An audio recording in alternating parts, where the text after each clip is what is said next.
Kamal sir in a Mani Ratnam movie. അത് one of A kind ഒരു collaboration ആണ്. നമ്മളൊക്കെ ആഗ്രഹിച്ചിട്ടുള്ള, വർഷങ്ങളായി ആഗ്രഹിച്ചിട്ടുള്ള ഒരു കൊളാബറേഷൻ ആണ്. 38 years later and that's happening. ഈ ഒരു ഗ്യാപ്പിൻ്റെ ഇടയിൽ ഒരുപാട് കാര്യങ്ങൾ മാറിയിട്ടുണ്ട് സിനിമയിലും സിനിമ ഇൻഡസ്ട്രിയിലും. പക്ഷേ നിങ്ങളുടെ ഇടയിൽ മാറാത്ത എന്തെങ്കിലും ഉണ്ടെങ്കിൽ അതെന്താണ്?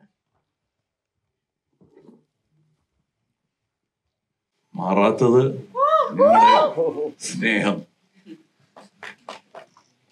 മാറാതിരിക്കുന്ന ഞങ്ങൾ വിചാരിക്കുന്നത് ബുദ്ധി മാറിയിട്ടില്ല എന്നുള്ളതാണ് ഞങ്ങളുടെ വിശ്വാസം. നമസ്കാരം. Thank you. തഗ് ലൈഫ് എന്ന സിനിമയെ പറ്റി എന്താണ് ഗൾഫ് റീജിയനിലുള്ള മീഡിയ പേഴ്സണാലിറ്റീസിന്റെ അടുത്ത് പറയാനുള്ളത്? I think we have spoken enough. Yeah. Now we are eagerly waiting for what you're going to say about it. Even if you don't speak up, we'll know that you came, saw us, because our counters will tell that you came to see. I'm talking about the ticket counter. Awesome. Thank you so much, sir. Nasir sir, you have collaborated with Kamal sir in a lot of movies. Thug Life എന്ന ഒരു സിനിമയിലേക്ക് വരുമ്പോൾ how different is it going to be? I believe, are you playing brothers in this? Yes, I am. You are. We have always been that. Yes. Yeah, it was a great feeling. Even though I have done a lot of film with Sir and Mani Ratnam sir separately, after a long time, 38 years, we have joined together. So I felt as if that was the first film. I remember how I was feeling in Nayagan, same feeling after 38 years, and I felt it was a wonderful thing. It was a wonderful thing because, as you said, cinema has changed technically, the way we approach aesthetically, content-wise. But it was nice together, working with Mani, guided by Mani. It was a great feeling. Great. Joju ചേട്ടാ, ഒരുപാട് സന്തോഷം ജോജു ചേട്ടനെ ഇങ്ങനെ കാണുമ്പോൾ. കഴിഞ്ഞ ദിവസങ്ങളിലായിട്ടൊരു video വല്ലാണ്ട് വൈറലാവുന്നുണ്ടായിരുന്നു. Kamal sir ഇരട്ട എന്ന സിനിമയെ പറ്റി പ്രശംസിക്കുന്നതും താങ്കൾ അത് കണ്ട് വല്ലാണ്ട് ഇമോഷണൽ ആകുന്നതും നമ്മളെല്ലാവരും കണ്ടു. ഇദ്ദേഹത്തെ പോലെ ഉള്ള ഒരു ആക്ടറിൻ്റെ അടുത്തുനിന്ന് ഇങ്ങനൊരു അപ്രീസിയേഷൻ, ഒരു അക്നോളജ്മെൻറ്റ്, അത് എങ്ങനെയാണ് താങ്കളെ മോട്ടിവേറ്റ് ചെയ്യുന്നത്? സിനിമ നമുക്ക് എല്ലാവർക്കും, മലയാളം പറഞ്ഞാൽ മതി. മലയാളം മതി. മലയാളമൊക്കെ. ഗൾഫ് എന്ന് പറഞ്ഞാൽ മലയാളമാണ്. ഓക്കെ. സിനിമ നമുക്ക് എല്ലാവർക്കും ഇഷ്ടപ്പെട്ട ഒരു ആർട്ടാണ്. അതില് എക്സ്പ്ലോർ ചെയ്യാൻ ശ്രമിക്കുന്ന ആൾക്കാരാണ് നിങ്ങൾ. പലരും ആസ്വാദകരായിട്ടും ക്രിയേറ്റേഴ്സായിട്ടും. ക്രിയേറ്റീവ് സൈഡിൽ നോക്കുമ്പോൾ അതിനോടുള്ള പാഷനും അതിൻ്റെ എഡ്യൂക്കേഷൻ, സിനിമ വിദ്യാഭ്യാസം അല്ലെങ്കിൽ അതിനെ കുറിച്ചുള്ള അറിവ്, അത് പലർക്കും പല രീതിയിലാണ്. അതിൻ്റെ ഔട്ട് അതിനെ ഡിപ്പെൻഡ് ചെയ്തിരിക്കും. എൻ്റെ അറിവിനനുസരിച്ചായിരിക്കും ഞാൻ സിനിമയിൽ അഭിനയിക്കുക, ഞാൻ സിനിമയെക്കുറിച്ച് സംസാരിക്കുക, ഞാൻ സിനിമയെക്കുറിച്ച് പറയുക. അപ്പം പഠിക്കുക എന്നുള്ളതല്ലാതെ വേറെ വഴിയില്ല. അപ്പോൾ ഓരോ ദിവസവും കമൽ സാറായിട്ട് സംസാരിക്കുമ്പോഴും നമ്മൾ പഠിച്ചുകൊണ്ടിരിക്കുകയാണ്. കാരണം അദ്ദേഹത്തിൻ്റെ അറിവ് നമ്മൾ ചിന്തിക്കുന്നതിനൊക്കെ ഭയങ്കര മേലെയാണ്. അത് എക്സ്പ്ലോർ ചെയ്യാനായിട്ടുള്ളൊരു സ്പേസ് വന്നിട്ടില്ല എന്ന് തന്നെ പറയേണ്ടി വരും. കാരണം അത്രയധികം പാഷനേറ്റും അത്രയധികം അതിനെക്കുറിച്ചുള്ള നമുക്ക് ചിന്തിക്കാൻ പറ്റത്തില്ല. നമുക്കത് എന്താ പറയുക, ഇന്നലെ കൂടി ഇങ്ങനെ ഒരു അനുഭവം എനിക്കുണ്ടായി. എൻ്റെ ഒരു ധാരണ മാറ്റി കിട്ടി.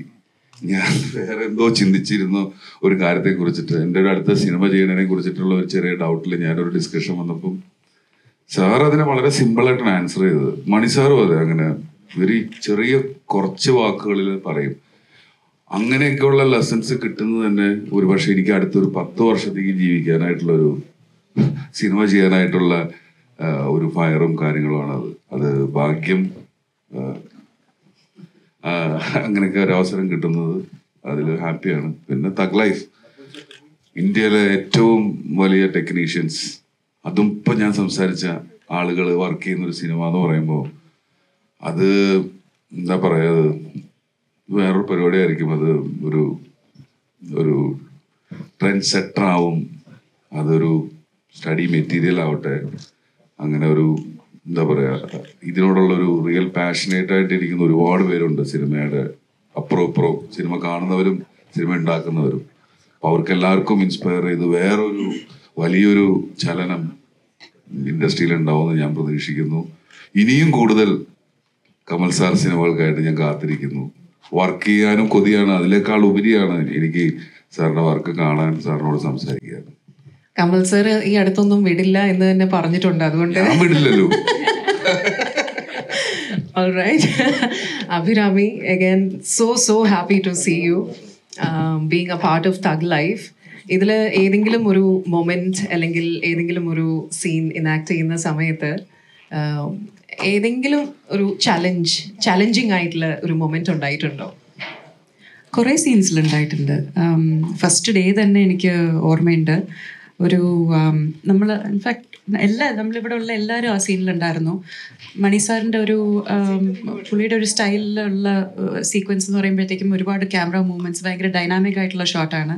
അതിനിടയ്ക്ക് ഒരു മിററിൽ കൂടെ വന്ന് അതിൻ്റെ ഇമേജും ക്യാപ്ചർ ചെയ്ത് പിന്നെ തിരിഞ്ഞ് വന്നൊക്കെ ഭയങ്കര ഡൈനാമിക് ആയിട്ടുള്ളൊരു ഷോട്ടാണ്. അതിൻ്റെ അറ്റ് വൺ പോയിന്റ് എൻ്റെ ഒരു ഡയലോഗുണ്ട്. So the whole shot feels like a choreography. അതിൻ്റെ ആ ഒരു റിതമുണ്ട്. ആൻഡ് എൻ്റെ back camera, I'm not facing the camera. So എനിക്ക് ക്യാമറ എപ്പോഴാണ് എൻ്റെ അടുത്ത് വരുന്നതെന്നുള്ളത് എനിക്കറിയത്തില്ല. സോ ആ ഒരു ടെമ്പോ പിടിച്ച് കറക്റ്റ് സമയത്ത് ഞാൻ എൻ്റെ ഡയലോഗ് പറഞ്ഞില്ലെങ്കിൽ ആ ഷോട്ടിൻ്റെ റിതം മുഴുവൻ അങ്ങ് പോകും. And this is the first time I'm working with Mani sir, Kamal sir ഉണ്ട്, എല്ലാവരും ഇവിടെയുള്ള എല്ലാ രാംബോമാരും ഉണ്ട് അവിടെ. And I'm really nervous. എത്ര തന്നെ പടങ്ങൾ, ഇതെൻ്റെ 50th ഫിലിമാണ്, പക്ഷെ എന്നാലും 50th ഫിലിമല്ല, ഫസ്റ്റ് ഫിലിമിൻ്റെ അതേ ടെൻഷൻ തന്നെയായിരുന്നു എനിക്കെപ്പോഴും. And I was just like എല്ലാ ADsൻ്റെ അടുത്തും മണിയടിച്ച് ഈ ക്യാമറ ഇവിടെ വരുമ്പോഴത്തേക്ക് ആരെങ്കിലും ഒന്ന് ഈ എന്തെങ്കിലും ഒരു ശബ്ദം ഉണ്ടാക്കുക, എനിക്ക് കറക്റ്റ് ടെമ്പോ മാറാൻ പാടില്ല എന്ന് പറഞ്ഞിട്ട് I was like bribing everybody, trying to get them to help me. So that was a very fond memory. അത് കഴിഞ്ഞ് കമൽ സാർ, മണി സാറിൻ്റെ എല്ലാ ഷോട്ട്സും ചുമ്മാ നിന്ന് സ്റ്റാറ്റിക് ആയിട്ട് സംസാരിക്കാൻ സമ്മതിക്കത്തില്ല. And Ravi K Chandran, the DOP, is also very notorious for that. So there was another sequence between Kamal sir and me where we're doing a lot of activities and two cameras are sort of back and forth ഇങ്ങനെ പൊയ്ക്കൊണ്ടിരിക്കുക. അതും I was very nervous because a heavily emotional scene, lot of dialogues back and forth. ഇതൊക്കെ ചെയ്യുമ്പോഴത്തേക്കും നമ്മൾ അറിയാതെ തന്നെ നമ്മൾ കുറേ കാര്യങ്ങൾ പഠിക്കുവാണ്. It's almost like a practical exam എഴുതുന്ന പോലെയാണ്. ആൻഡ് ഈ seeds that are sown in our brains നമ്മൾ വേറെ ഏതെങ്കിലും പല വർഷങ്ങൾ കഴിഞ്ഞ് വേറെ ഏതെങ്കിലും ഒരു സീൻ ചെയ്യുമ്പോഴായിരിക്കും this is the technique that they taught us. അതിപ്പോൾ നമുക്ക് പ്രയോജനപ്പെടും. സോ അത് ഇരുത്തി പഠിപ്പിക്കുന്ന ഒരു ടീച്ചർ സ്റ്റുഡൻറ്റ് റിലേഷൻഷിപ്പിനേക്കാളും it is the experiences that really teachers. നമ്മളൊരു ഒബ്സർവൻറ്റ് സ്റ്റുഡൻ്റ് ആയിട്ട് മനസ്സിനെ തുറന്ന് വെച്ച് ഇവരുടെ കൂടെ നിന്നാൽ മതി. നമ്മുടെ ആ ലെസൺസ് ഒക്കെ നമുക്ക് താനെ ഓസ്മോസിസ് വഴി അകത്ത് കയറിയിരുന്നുള്ളൂ.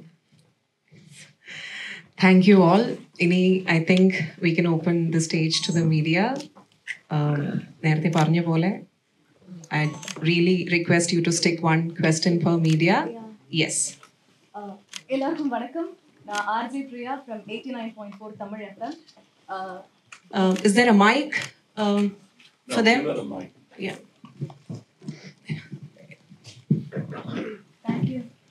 Thank you. Hi sir. Hi ma'am. Hi everyone. So தக் லைஃப்பில் நீங்கள் மணி சார் கூட ஒர்க் பண்ணியிருக்கீங்க. இந்த படம் ஃபுல்லாக தக்காக தான் இருக்கும்னு நாங்கள் நம்புகிறோம். அண்ட் இந்த படத்தில் தக்கா ஷூட்டிங் ஸ்பாட்டில் தக்கா நடந்த ஏதாவது ஒரு சீன் எங்களுக்கு நீங்கள் ஷேர் பண்ண முடியுமா? அதை கேட்கறதுக்கு ரொம்ப ஆர்வமாக இருக்கும். அது காமெடியாக இருந்திருக்கலாம், என்ன வேணாலும் இருக்கலாம், இன்ட்ரெஸ்டிங்கான ஏதாவது ஒரு தக்கான ஒரு விஷயம் நடந்திருக்கா? தக்குங்கிறதுக்கு வெவ்வேறு அர்த்தங்கள் இருக்கு. இந்த படத்துல பார்த்ததும் உங்களுக்கு இன்னொரு அர்த்தமும் கிடைக்கும். பாப்புலரா ஒரு செல்லமா ஸ்மார்ட்டா இருக்கிறவனை பார்த்து தக் லைஃப்னு சொல்றது ஒரு பழக்கம். இன்னொன்னு என்னென்னவெல்லாம் கடந்து வந்திருக்கிறோம்னு ஒரு கதை சொல்றது இருக்கு இல்லையா? அதுதான் இப்ப டூபாக்கோடைய கதை சொன்னார்ல, 50 சென்ட்ஸ் ஒருத்தர் இருக்காரு. அவங்களாம் தன் வாழ்க்கையில வந்த கஷ்டங்களை எல்லாம் சிரிச்சுக்கிட்டே பாட்டா பாடிடுறாங்க. அந்த மாதிரி we are telling you about நம்ம நினைச்சிட்டு இருக்கோம். We even admire gangsters. Okay. This is an antithesis for that. Okay. You will know. It's not a message, but every life has its difficulty. Okay. If you think we have done well, we've done well in spite of difficulties. We could have done better. But we've been waiting these 37 years, I think wisely so, because now we are peacefully able to make a film because our producers are friendly to the artists that we are, and the producers are us. So we've been waiting for this. That is the only way, because it's a strategic move. We want our kind of cinema to be popular. I think that is good. We want to add protein and not give you just glucose. Okay, sir. Thank you, sir. Hi sir, RJ Madhu here. So இந்த தக் life லோகோவில் வந்து ஒரு பறவையும் ஒரு ஸ்டாரும் இருக்கு. அதுக்கு என்ன meaning தெரிஞ்சுக்க ஆசைப்படுறோம். அதையும் தாண்டி இப்போ மணி சார் படம் நீங்க எடுத்துக்கிட்டோம்னா சொல்லுங்க, படம் பார்த்துட்டு அதை புரிஞ்சுக்கிட்டீங்களா? இல்ல புரிஞ்சுக்கலன்னா அடுத்த படத்துல அந்த மாதிரி படங்கள்லாம் போடுறது தவிர்த்துருவோம். Nice one. Okay sir. So இப்போ மணி சார் படத்தில் வந்து பொதுவாக ஹியூமரை விட மற்ற எமோஷன்ஸ்க்கு அதிக இம்பார்ட்டன்ஸ் இருக்கும். பட் நீங்கள் விக்ரம் மாதிரி ஒரு சீரியஸான படத்திலேயே சந்தான பாரதி சாரை வச்சு நடுவில் வந்து ஒரு ஸ்பார்க் அடிச்சிருப்பீங்க, பயங்கரமாக ஹியூமர். தக்கில் வந்து அந்த மாதிரி ஏதாவது ஒரு சின்ன சின்ன ஹியூமர்ஸ் எதிர்பார்க்கலாமா, இல்லை this is gonna be a very serious மூவியா? தெரியலையே. நாங்க சீரியஸா தான் பண்ணோம். சிரிச்சா ஹியூமர், சிரிக்காம சீரியஸா பாத்தீங்கன்னா நாங்க நினைச்சது நடந்துருச்சு அர்த்தம். அதாவது இப்ப இவங்க ஷார்ட் அந்த எடுத்த டெக்னிக் அதெல்லாம் பத்தி சொல்லிட்டு இருந்தாங்க. I think it is unnecessary spoiler, because நான் டெக்னீஷியன். அது அவங்களுக்கு தெரியாது. ஏன்னா பெருமையா சொல்றாங்க. எனக்கு என்ன தோணுச்சுன்னா, படம் பார்த்ததும் மணி சார்கிட்ட சொல்ற ஒரு விஷயம், நான் வழக்கமா படங்களை கார்னர்ல பார்ப்பேன்.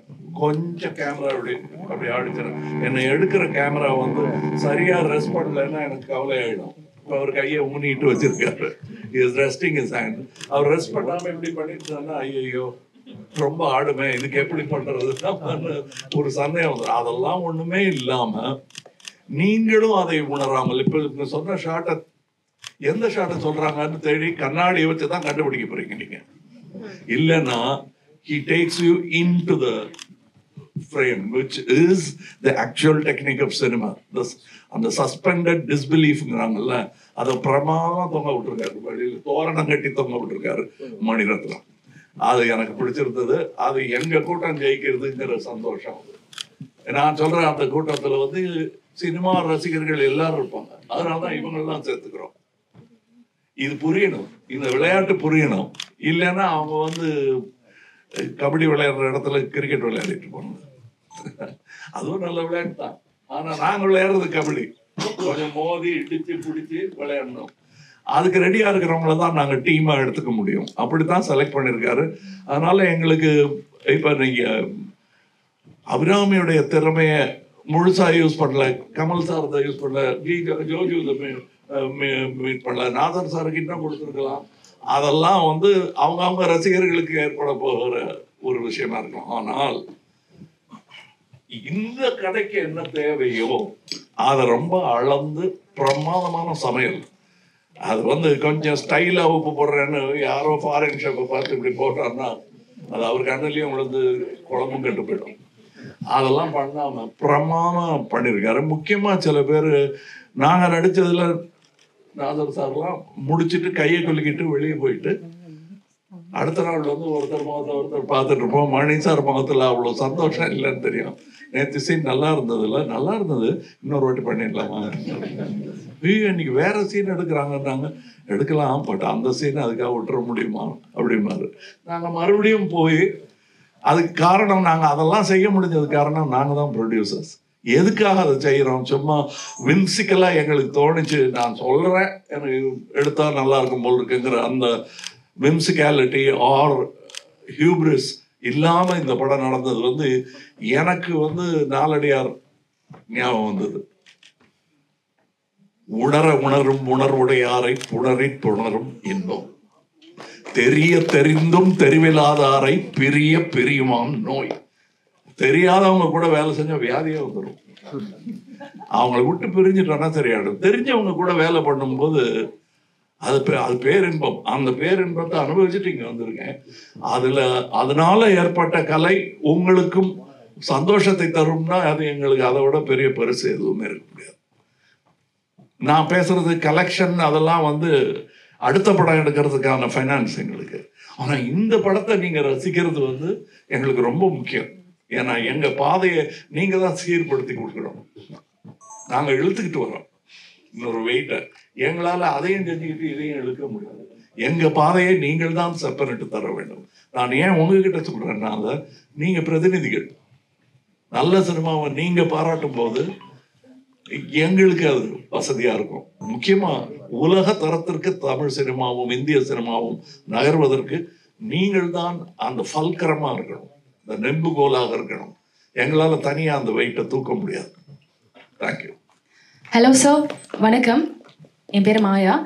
சார், எல்லாருக்கிட்டையுமே இந்த கொஷின் கேட்டிருக்காங்க. நீங்கள், அதாவது கமல் சார், நாங்கள் வந்து சின்ன வயசுலேருந்து நான் பார்த்துட்டு இருக்கோம். பட் உங்களுக்கு இத்தனை வருஷம் கடந்தும் ஏதாவது ஒரு சின்ன சேலஞ்ச், இந்த படத்தில் எனக்கு இந்த சீன் பண்ணுறதுக்கு கொஞ்சம் சேலஞ்சஸ் நிறைய இருந்துச்சு? இதுக்கு என்னை உதாரணம் சொல்றதை விட எங்கள் நடிகர்களின் திலகமாக ஏற்றுக்கொண்ட சிவாஜி சார் உதாரணம் சொல்லணும். தேவர்மானுக்கு வந்து நடிக்க வந்தாரு. வந்ததே எங்களுக்கு பெருமை. இப்போ இவருக்கெல்லாம் ஏற்படுது இல்லையா என்னை பார்த்து, அது மாதிரி 2 மடங்கு எங்களுக்கெல்லாம். அவங்களுக்கு சொன்னா இப்ப புரியாது, கோச்சுக்குவாங்க, என்ன விடவா அப்படின்னு கேட்பாரு அவரு. பட் அதுதான், நாங்கெல்லாம் குதிக்க கூடாது. அவர் வரும்போது குட் மார்னிங் சொல்லிட்டு இப்படி சொல்லக்கூடாதுங்கிறது கண்ட்ரோல் பண்ணி வச்சிட்டு இருப்போம். நாங்க சின்ன பிள்ளைங்க மாதிரி ஆயிடுவோம். அவர் வந்து ஒரு சீனை எடுத்துட்டு சில காரணங்கள், லாஜிஸ்டிக் காரணங்கள்னால கொஞ்சம் தள்ளி ஷூட் பண்ணலான்னு 1 மாதம் கழித்து திரும்பி வரோம். அப்ப பெரியவர் பாத்தியா எடுத்துடலான்னு கேட்டாரு. பார்த்தேன் சார், அந்த சீன் நான் நல்லா பண்ணியிருக்கேன். நான் வந்து சிரிச்சேன். இல்லப்பா, நான் ஒன்று சொல்றேன், தப்பா நினைக்க மாட்டேன், செலவிழுத்து விடுறேன்னு நினைக்காத. நடிச்சு கிட்டத்தட்ட 8 மாசம் ஆச்சு. துருப்பிடிச்ச மாதிரி ஒரு ஃபீலிங். திருப்பி எடுத்துறியா? ஓடி போய் பாக்கி எல்லாத்தையும் கேன்சல் பண்ணிட்டு அவரதை எடுத்து கொடுத்துருக்கேன். ஃபர்ஸ்ட் ஷெட்யூல் போனா போகுது அப்படின்னு நான், அவரோட பையன் தான் நான். அதனால எல்லாமே சேலஞ்சிங் தான். இப்ப இந்த டூர் எல்லாம் போயிட்டு 25 நாள் ப்ராக்டிஸ் எல்லாம் போயிடும். ஏன்னா இங்க வரும்போது என்னன்னா, நான் நடிப்பு பழகலை. பொய் சொல்றதா இருந்தா அதுவும் ஒரு நடிப்பு பயிற்சி தான். இதெல்லாம் பொய்யே சொல்லலை. அதனால எனக்கு நடிப்பு பயிற்சி கொஞ்சம் குறைஞ்சிருக்கு. இப்போ போனதும் மறுபடியும் நடிக்க கற்றுக்கணும். சார் வணக்கம், வரதராஜ்குமார் ஃப்ரம் அமீரக வலையொலி.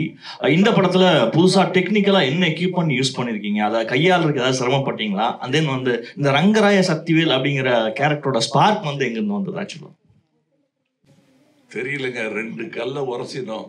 ஒரு கல் மணி, அதுவும் ரத்தனம், வேற ரத்தனக்கல் ஒன்று, எங்க பரங்குடி கல். நான் 2ஐயும் உரசினப்போ அந்த ஸ்பார்க்கு தான். அது எதுக்காகன்னு இப்போ கேட்டால் நாங்கள் ஏதாவது யோசிச்சு புனைகதை தான் சொல்ல வேண்டியிருக்கோம். ஞாபகம் இல்லை, அதான் உண்மை. அது சக்திவேல்னு சொன்னா நாயகனோட ஞாபகம் வரும். Will take on the challenge. அது வேற இது வேறன்னு சொல்றதுக்கு, விளையாட்டா சொல்றதுக்கு அது ஒரு இதுவாக இருக்குங்கிறதுனால தான் அந்த பேரையே வச்சோம். எங்களுக்கு இடைஞ்சலா இருக்கிற பேரையே கொண்டு வச்சுக்கிட்டோம். ஏன்னா அதை ஞாபகப்படுத்துவாங்கன்னு சொல்லிக்கிட்டே இருந்தாங்க. ஞாபகப்படுத்துங்க, ஆனா இது வேற சக்திவேல் அப்படின்னு சொல்லி காட்டணுங்கிற அது பேரு ஹியூப்ரிஸ் அல்ல, அதாவது கர்வம் அல்ல, வித்தியாசமா செஞ்சு காட்டணுங்கிற ஆசை எங்களுக்கு. இந்த விளையாட்டுல நாங்க வென்று കാട്ട வேண்டும் என்ற ആസை. അതാണ്. ഹായ് സർ, എൻ്റെ പേര് തൻവീർ എന്നാണ് ഫ്രം 360 റേഡിയോ. എൻ്റെ ഒരു ചോദ്യം, നേരത്തെ മീര പറഞ്ഞ പോലെ കേരളത്തിൽ വലിയ രീതിയിൽ സെലിബ്രേറ്റ് ചെയ്യപ്പെട്ടൊരു വീഡിയോ ആണ് ജോജുവിനെ കുറിച്ച് സാർ പറഞ്ഞ ഒരു കമൻറ്റും ജോജുവിൻ്റെ വളരെ ബ്യൂട്ടിഫുൾ ആയിട്ടുള്ളൊരു റിയാക്ഷനും. കാരണം ജോജുവിനെ മലയാളികൾക്ക് അറിയുന്നത് തുടക്കം മുതൽ എന്താ പറയുക, ഒരു ഫ്രെയിമിൻ്റെ ഒരു മൂലയിൽ നിൽക്കുന്ന ഒരു ആക്ടറായിട്ട്, അതിന് ശേഷമുള്ള ജോജുവിൻ്റെ ഗ്രോത്ത്. അപ്പം അത്തരം അവിടുന്ന് മുന്നിൽ നിന്ന് വന്ന ഒരു ആക്ടറിനെ കുറിച്ച് സാറിനെ പോലെ ഒരു ലെജൻഡ് പറയുമ്പോൾ അതിന് വലിയൊരു ഇമ്പാക്റ്റ് ഉണ്ട്.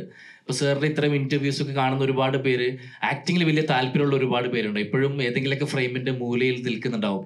അങ്ങനെയുള്ള ആളുകളോട് സാറിന് എന്താണ് പറയാനുള്ളത്? എങ്ങനെയാണ് ഈ ഒരു നിലയിലേക്ക് എത്തുക? സ്വപ്നം തളർന്നു പോവാതെ ആ സ്വപ്നത്തെ മുറുകെ പിടിക്കേണ്ടത് എങ്ങനെയാണ്?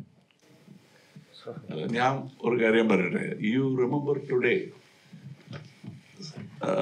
U are another generation than I am, but I remember yesterday. So ഈ പുറകെ നിന്ന് you have not seen Kurathimagan. You not seen Arangetram. I was that guy that he was. പുറകെ നിൽക്കുന്നത് ഒന്നും ഡയലോഗും ഇല്ലാതെ പറയാനൊന്നും ഇല്ലാതെ ഒരു ആ ഡയറക്ടറിന്റെ പ്രാപ്പ് പോലെ നിൽക്കുന്നത് ഞാൻ ചെയ്തിട്ടുണ്ട്. So I know how difficult it is to rise above that situation. So I appreciated it. Very simple. Actor ആരാണെന്ന് കാണിക്കുന്നത് ഇനിയാണ് ചെയ്യാൻ പോകുന്നത് ഇയാള്. റെട്ട അതൊക്കെ ഇരിക്കട്ടെ അവിടെ. He will cross that once you give him that confidence. That confidence I wanted to give him because it took a long time for me.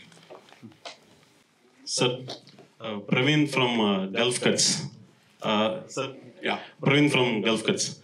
இப்போ துபாயில் நிறைய யங்ஸ்டர்ஸ் வந்து இப்போ ஃபிலிம் மேக்கிங்கில் ரொம்ப இன்ட்ரெஸ்டடாக இருக்காங்க. இப்போ நாங்கள் இங்கே ஷார்ட் ஃபிலிம் ஃபெஸ்டிவல் நடத்தும்போது கூட உங்களுடைய படங்கள், உங்களுடைய இன்டர்வியூஸ், அதுதான் எங்களுக்கு பேஷன், அதுதான் எங்களுக்கு லேர்னிங். உங்களுடைய நிறைய படங்கள் நீங்கள் யூஸ் பண்ணுற டெக்னிக்ஸ்லேருந்து நிறைய நாங்கள் இன்ஸ்பயர் ஆகி தான் வந்துட்டு இருக்கோம். அண்ட் இந்த ஏஜ்லையும் நிறைய கற்றுக்கிட்டு இருக்கேன். இப்போ ரீசெண்டாக கூட யூஎஸ்ல போய் ஏஐ பற்றி ரிசர்ச் பண்ணிட்டு வந்திருக்கீங்க. சார் உங்களுடைய டெஸ்டினேஷன் என்ன சார்? எதை நோக்கி இந்த ஏஜ்லையும் எங்களை விட ஸ்பீடாக ஓடிட்டு இருக்கீங்க சார்? உங்கள் கூட ஓடுறதுக்கு தாங்க ஓடிட்டு இருக்கேன். ஸ்பீடெல்லாம் ஓட முடியல. புரியலையா உங்களுக்கு? பண்ணிட்டு இருக்கீங்க சார். ஓட முடியல. அதனால நான் என்னை தயார்படுத்திக்கிறேன். விட்டுட்டு போயிருவீங்க நீங்களாம் உங்களுக்கு இருக்கிற அவசரத்துல. அதனால விட்டு பின்னாடி உங்க சட்டையை பிடிக்கிறதுக்காவது எனக்கு ஸ்பீடு வேணும். நீங்க இப்ப தெரியல உங்களுக்கு உங்களுடைய பலம். But cinema will be more democratised. So எல்லார் கையிலையும் இருக்கு. நான் இன்னைக்கு என்னென்னலாம் ஆச்சரியப்படுறீங்களோ எங்க 3 பேர்த்தையும் பார்த்து அதை தாண்ட போறீங்க நீங்க. அதுக்கு ஓடி போய் அங்க I was also there, been there, done that சொல்லிட்டு இருக்கிறதுல அர்த்தமே கிடையாது. You finished. லெஜெண்டுன்னு சொல்லும் போதெல்லாம் எனக்கு ஒரு சின்ன பதட்டம் இருக்கும். லிவிங் லெஜெண்ட் ஆகுனா சரி உயிரோட இருக்கவங்க.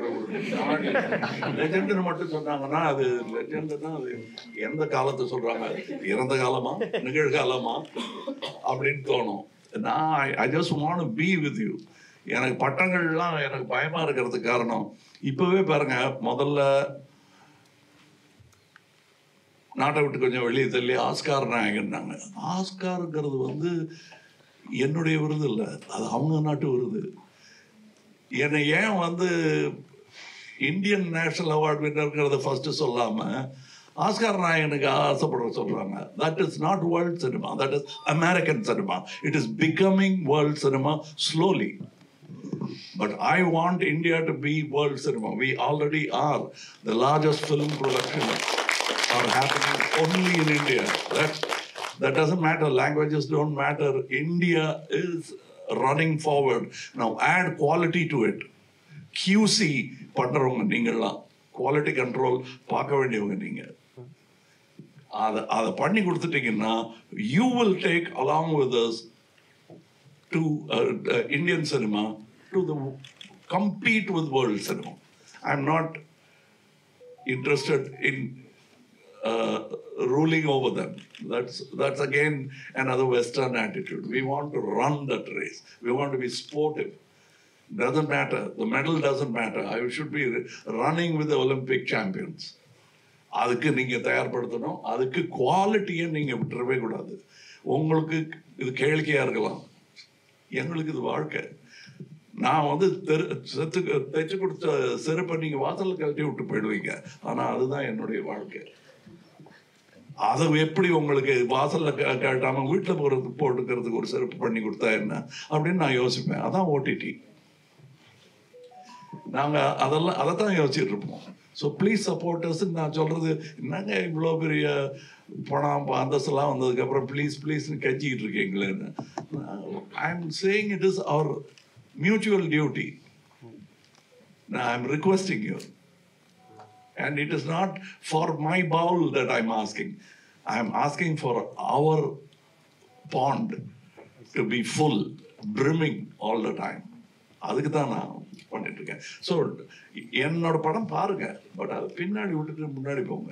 இது எனக்கு எம்ஜிஆர் சொன்னது, அதை நான் சொல்லியிருக்கேன் பல பேட்டிகள்ல. ஸோ அதைத்தான் நான் சொல்றேன். So please go ahead. நான் ஓடி பிடிக்க முடிஞ்சா நாங்கள் வரோம். அதனால நான் வெயிட் எல்லாம் குறைச்சிருக்கேன். நான் சரி குறைக்க சொல்லியிருக்கேன். எங்களுக்கு ஜோஜியோ பிடிச்சதே அந்த சைஸ் தானே, அதை குறைச்சிடாதீங்க. we are trying our best to catch up with you. So don't underestimate yourself. Keep looking at us and try not to do the same mistakes that we are doing. Thank you sir. Sir வணக்கம். என்னோட பேர் RJ Anjana, PCB events and மீடியால இருந்து. ஒரே ஒரு கேள்வி தான் sir. நடிகர் திலகம் அவர்கள் அதிகாரப்பூர்வமா சொல்லலை, ஆனா அவரோட கலை உலக வாரிசு அப்படிங்கிறத நீங்க தானே உலகமே நாங்க நம்பிட்டோம், அதுதான் உண்மைன்னு நினைச்சிருக்கோம். இந்த திரைப்படத்துல எஸ்டிஆர் அவர்கள் இனி நான் தான் இங்க ரங்கராய சக்திவேல் அப்படின்னு சொல்றாரு. அதனால நீங்க சொல்லாம அவர் தான் உங்களோட கலை உலக வாரிசுன்னு நாங்க ஏத்துக்கலாமா? சரிங்க, கூப்பிட்டு சிவாஜி சாரே நீ தான் என் வாரிசுன்னு சொல்லிட்டா எனக்கு நடிக்க வந்துருமா? இல்ல சார், நடிப்பு இல்ல, ஆனாலும் உழைப்பு இருக்கணும். அது எஸ்டிஆருக்கு இருக்கிறதா நம்பி தான் நாங்க கொண்டு வந்தோம். அந்த உழைப்பு இருந்ததுன்னா கண்டிப்பா அவர் தான். ஆனா அந்த சேரை அவர் தான் கான்கர் பண்ணணும். நான் கொடுத்ததா வரக்கூடாது அவருக்கு. சிவாஜி சாரும் அந்த சேரை எனக்கு அவர் கொடுக்கல. அந்த சேர் செஞ்சதுன்னா அவர் அதில் உட்கார வச்சுட்டு அதே சேரில் உட்கார போகிறேன் அப்படின்னு சொன்னது இது நிஜமாக எங்கள் வாழ்க்கையில் நடந்தது. அதான் நீ 1 மணி நேரம் வெயிட் பண்ண அந்த சேருக்கு, அப்பாக்காக பண்ணுறேன்னு நினச்சேன், திருட்டு போயில உனக்காக பண்ணியா அப்படின்னாரு. அப்படி இல்லைங்க, கதை என்ன, சரி வச்சுக்க அப்படின்னாரு. இது நடந்தது டப்பிங்கில். அது எனக்கு அவர் கொடுத்த இது இல்லை, நீ தகுதியான பையன் தான் உட்காருன்னு அவர் சொன்னதுனால தான் உட்காந்தேன்.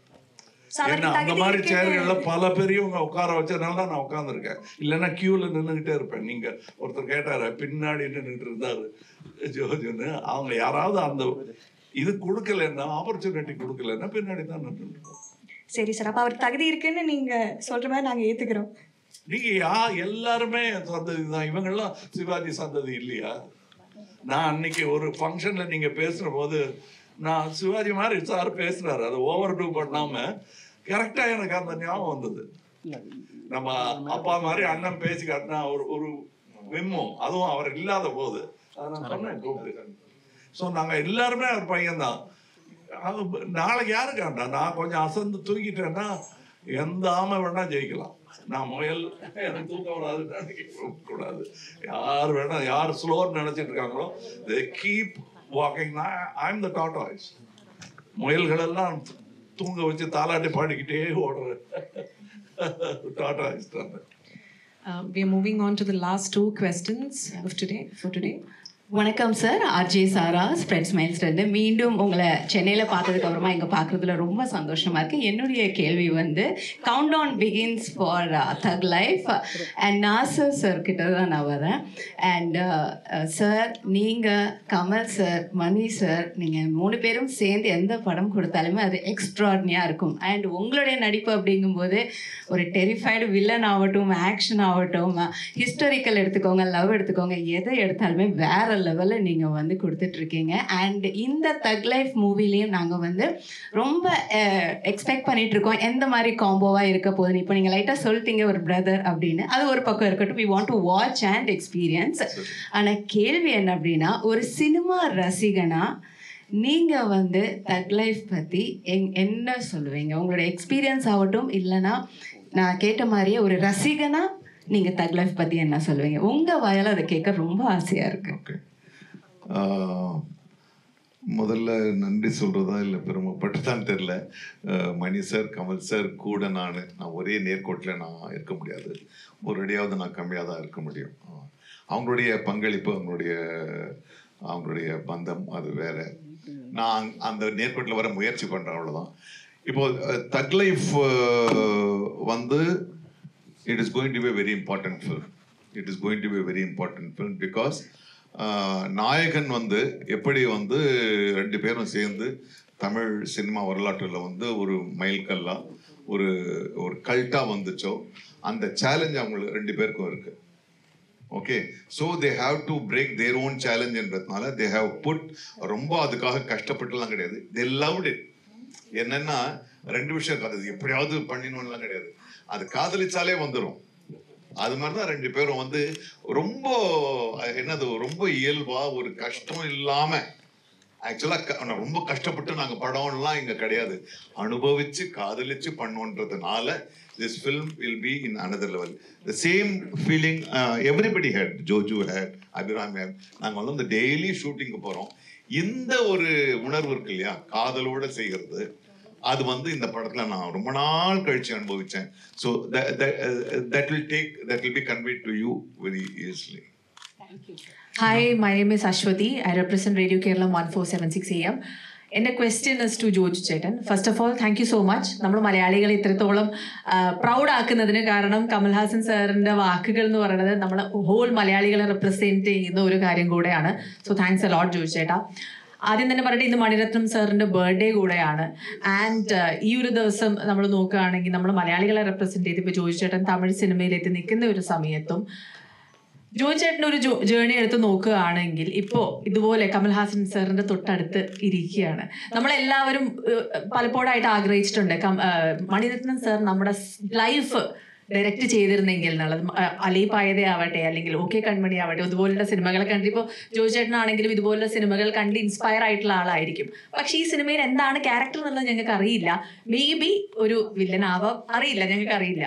പക്ഷേ ഹൗ ഡു യു ഫീൽ അദ്ദേഹത്തിന്റെ ക്യാമറയ്ക്ക് മുമ്പിൽ വന്ന് നിൽക്കുമ്പോൾ അദ്ദേഹം പറയുന്ന അദ്ദേഹമാണ് ഈ സിനിമയുടെയും കോസ്ക്രിപ്റ്റ് ചെയ്തിരിക്കുന്നതാണ് എൻ്റെ ഒരു അണ്ടർസ്റ്റാൻഡിങ്. അപ്പോൾ അദ്ദേഹത്തിന്റെ ഡയലോഗ്സ് ഒക്കെ ഡെലിവർ ചെയ്ത് ഞങ്ങൾ റെപ്രസെന്റ് ചെയ്തുകൊണ്ടാണ് താങ്കൾ അവിടെ നിൽക്കുന്നത്. How do you feel? ഭയങ്കര ഭാഗ്യം എന്നുള്ളതാണ് എനിക്ക് അതിന് പറയാനുള്ളത്. രണ്ടാമത്തെ കാര്യം, ഞാൻ നേരത്തെ പറഞ്ഞ പോലെ ഫിലിം എഡ്യൂക്കേഷൻ അത് ഭയങ്കര സ്റ്റാൻഡേർഡാണ് ഇവരുടെ. അപ്പം വിഷനും അതുപോലെ തന്നെ ഭയങ്കര വലുതാണ്. അതിൻ്റെ ഒപ്പം എത്തുക എന്ന് പറയുന്നത് അവരെ സാറ്റിസ്ഫൈ ചെയ്യുക എന്ന് പറയുന്നത്. ഇപ്പം ഞാൻ എന്തുകൊണ്ട് എന്നെ കുറിച്ച് കമൽ സാർ പറഞ്ഞതിന് എന്നോട് പലരും പറഞ്ഞിട്ടുണ്ട് ഞാൻ അഭിനയിക്കുന്നത് നല്ലതാണ്. പക്ഷെ പറഞ്ഞത് കമൽ സാർ ആയതുകൊണ്ടാണ് എന്നെ സംബന്ധിച്ച് ഇത് ആരാ പറഞ്ഞ ടീച്ചറാ പറഞ്ഞത്. അപ്പോൾ അത് ഭയങ്കര മാസ്റ്റേഴ്സ് ആണ് പറയുന്നത്. അപ്പൊ അത് ഭയങ്കര ടച്ചിങ് ആണ്. അതുപോലെ മണി സാർ പടം വർക്ക് ചെയ്യുമ്പോൾ അതിന്റെ എസ്തറ്റിക്സ്, അതിന്റെ പെർഫെക്ഷൻ, അതിന്റെ ടൈമിങ് ഭയങ്കര ഇന്റർനാഷണൽ ആണ്. അതിന്റെ ക്രിയേറ്റീവ് സൈഡ് എന്ന് പറയുന്നത് ഒരേ സമയം സാറ് അതിനെ ഷോർട്ടിനെ കുറിച്ചൊന്നും ചിന്തിക്കാനേ ചിലപ്പോൾ പറ്റത്തില്ല. ബിക്കോസ് ആ മൂഡ് ക്രിയേറ്റ് ചെയ്യപ്പെടുന്നത് അങ്ങനെയാണ്. അപ്പൊ അതില് ഒപ്പം എത്തുക എന്ന് പറയുന്നത്, സാറിന്റെ സാറ്റിസ്ഫൈ ചെയ്യാന്ന് പറയുന്നത് ഇത് ടാസ്ക്. ഒരു ഗുഡ് കേൾക്കാൻ കൊതിക്കും നമ്മളവിടെ. അപ്പൊ അത്രയും ഫിലിം എഡ്യൂക്കേറ്റഡ് ആയിട്ടുള്ള ഉയർന്ന സ്റ്റാൻഡേർഡ്സ് ഉള്ള നമ്മുടെ രാജ്യത്തിന് അഭിമാനിക്കാവുന്ന രണ്ടുപേരാണ് Kamal sir and Mani sir. ആ ഒരു കോംബോ സാറ് പറഞ്ഞ പോലെ ഞാനും എൻജോയ് ചെയ്യായിരുന്നു, കാണുകയായിരുന്നത്. ഒരുപാട് കാര്യങ്ങൾ പഠിക്കാൻ പറ്റി, നമ്മുടെ കാഴ്ചപ്പാടുകൾ മാറുന്നു, അവരുടെ വിഷൻ എന്താണെന്ന് മനസ്സിലാക്കാൻ പറ്റുന്നു. അത് ഒരു വലിയ ഭാഗ്യമാണ്. അത് ഇവര് നമുക്ക് വേണ്ടി ഇങ്ങനെ സിനിമകൾ ചെയ്യുന്നത്. ഇപ്പോഴും സാറ് പറയുന്നത് നല്ല സിനിമകളെ നിങ്ങൾ സ്പേസ് കൊടുക്കൂ. ഒരു ചെടി വളരാൻ ഞങ്ങളൊരു ചെടി നട്ടിട്ടുണ്ട്, അതൊന്ന് പുതിയതാണ്, അതൊന്ന് വളരാനായിട്ടുള്ള സ്പേസ് നിങ്ങൾ കൊടുത്തു കഴിഞ്ഞാൽ അത് വളരും. കാരണം ഒരുപാട് വേണ്ടാത്ത ചെടികൾ ഇവിടെ ഉണ്ട്. അപ്പം നല്ലത് സംഭവിക്കട്ടെ. ഈ സിനിമ തീർച്ചയായിട്ടും എന്നെ സംബന്ധിച്ചൊരു ഭാഗ്യവും പഠനവും എന്താ പറയാ, എന്റെ സിനിമയോടുള്ള സ്നേഹത്തിന് സാറ്റിസ്ഫൈ ചെയ്യുന്ന ഇവന്റ്സാണ് എല്ലാവരും. Thank you all. Sorry, I think the time's up. Sir, one more question. Sir, Shahul from Tamil Bus Dubai, sir. Sir, actually 30 years big fan, sir. இப்படி ஒரு நாள் வருமா வராதா அப்படின்னு 30 years I've been, எனக்கு ஆக்சுவலாக அழுக வருது, எனக்கு என்ன சொல்றதுன்னு தெரியல. ஒரே ஒரு தடவை உயிரே உறவை தமிழை மட்டும் எங்களுக்கு சொல்லுங்க சார். Thank you sir. நான் உங்களை நேரில் பார்த்துட்டேன். I come to Chennai, Bangalore, Madurai, மயம் இதப்போ கூட வந்தேன். பட் இவ்வளோ க்ளோஸராக this is the first time seeing you. Very happy sir. அதானே நீங்க சொல்லி காட்டணுமா? இல்லை சார், ஒரே ஒரு தடவை சார். உயிரே உறவே தமிழே. Thank you so much sir. I'm sorry, I think the time's up. Sorry, this will be the last question. We have to go for the flight. Sir, நான் லிண்டோ from Be Like Tamila. Sir, நீங்கள் உலக நாயகன்னு எங்கள் எல்லாருக்குமே தெரியும். இப்போ நீங்கள் விண்வெளி நாயகன் ஆயிட்டீங்க. இப்போ நீங்கள் திரும்பி பார்க்கும்போது பார்த்தசாரதி ஸ்ரீனிவாசன் ஒருத்தர் இருக்கிறாரு. இங்கே இருக்கீங்க, அப்படி ஒருத்தர் கிடையவே கிடையாது. Let me clarify this. Okay, thank you sir. இது முதல்ல ஆரம்பிச்சது வந்து கிண்டல் ஆரம்பிச்சது. ஒரு தகப்பனார் வித்தியாசமா இருக்கணுங்கிறதுக்காக என்னை விட 24 வயது பெரியவரான என் மூத்த அண்ணனுக்கு சாருஹாசன் பேர் வைக்கிறாரு. 2வது அண்ணனுக்கு விமல் ஹாசன் பேர் வைக்கிறாரு, அவர் இறந்துட்டாரு. 3வது அண்ணனுக்கு சந்திரஹாசன் பேர் வைக்கிறாரு. 4வது பொண்ணுக்கு வந்து அவரு மிர்னாலினின்னு பேர் வைக்கிறாரு. எனக்கு மட்டும் ஏன் பார்த்தசாரதின்னு வைப்பாருன்னு நினைக்கிறீங்க? பார்த்தசாரதிங்கிறது என்னை சுட்டி காட்டும் ஒரு கிண்டல். நான் அந்த பார்த்தசாரதி இல்லை. மன்னிச்சிடுங்க சார், எனக்கு இவங்க திரும்பி பார்க்கும்போது அது ஒரு இன்னசென்ட் கேரக்டராக இருக்கும் சார். இப்போ நம்ம நீலவானம் அப்படின்ற பாட்டில் ரொம்ப டிஃப்ரெண்டான ஒரு, அது நான் இப்போ நினைச்சாலும் கமல் சார் அது எப்படி பண்ணாரு அப்படின்னு நான் யோசிப்பேன். அது மாதிரி அந்த சீன் மாதிரி ஏதாச்சும் இந்த படத்தில் நான் எதிர்பார்க்கலாமா சார்? சார் அப்படி இல்லை சார், நாங்கள் ரசிக்கிறது எங்களுக்கும் அந்த மாதிரி ஏதாவது பண்ணணும், அந்த மாதிரி தான் பண்ணியிருக்கோம். நாயகன் வந்து இப்போ கூட நாங்கள் பார்க்கும்போது பிரான்சிஸ் ஃபோர்ட் கப்போலாவுடைய காட்ஃபாதரை பார்க்கும்போது இந்த மாதிரிலாம் என்னைக்கு படம் எடுப்போம்னு நாயகன் எடுத்தவங்களே பேசிக்கிட்டு இருக்கோம். ஏன்னா அதுதான் ரசனைங்கிறது. அதில் அவங்க பண்ணதை மறுபடியும் நாங்கள் பண்ணியிருக்கோம். மரியோ பியூசோவும் கப்போலாவும் ஒர்க் பண்ண அந்த கொலாபரேஷன் மாதிரி நான் பார்த்ததே கிடையாது ஹாலிவுட்ல. நான் 2யும் படிச்சிருக்கேன். 2 பேருடைய ஒர்க்குக்கும் நான் ரசிக்கிறேன் தனித்தனியா. அவங்க 2 பேரும் இணைஞ்சி என்ன ஆகும், பெருசா கிழிச்சு நாரா தொங்கி படமே வெளியே வராதுன்னு நினைச்சேன். அதுல 2 பேரும் அவங்க அந்த நாவலை கிழிச்சு தான் ஸ்கிரீன் பிளே எழுதியிருக்காங்க. அதை நாங்கள் ரீஎனாக்டட் இட். அதில் எங்களுக்கு ரொம்ப பெருமை. அதை நல்லபடியாக செஞ்சுருக்கோம். எங்கள் மூத்த தலைமுறை செஞ்ச மாதிரி நாங்கள் வேற ஒரு பாணியில் அதை செய்திருக்கிறோம். This collaboration I hope will set an example for future where 2 actors need not compete in the same cinema. They will work together and make that cinema compete with the world. அதனாலதான் நமக்குள்ள சண்டை போடக்கூடாது. We are taking our cinema to the world. இப்போ போதும், நமக்கு நம்மளே consume பண்ணிட்டா போதுங்கிறத விட நாங்கள்லாம் வந்து அரங்கேறணும்னு நினைக்கிறேன். புது அரங்குகள் கிடைக்கும்போது இங்கிலீஷ்ல சொன்னா பிளாட்ஃபார்ம், வெஸ்ட் இன்னொரு பிளாட்ஃபார்ம், ஓடிடி இன்னொரு பிளாட்ஃபார்ம், ஃபோன்லேயும் வருவோம், வாட்ச்லேயும் வருவோம், சிப்பில் எங்களை அடக்கிட்டா அதுலேயும் வருவோம். All right. Thank you so much. Thank you so much for the time, sir. For joining here. I love you. Wishing you all great success.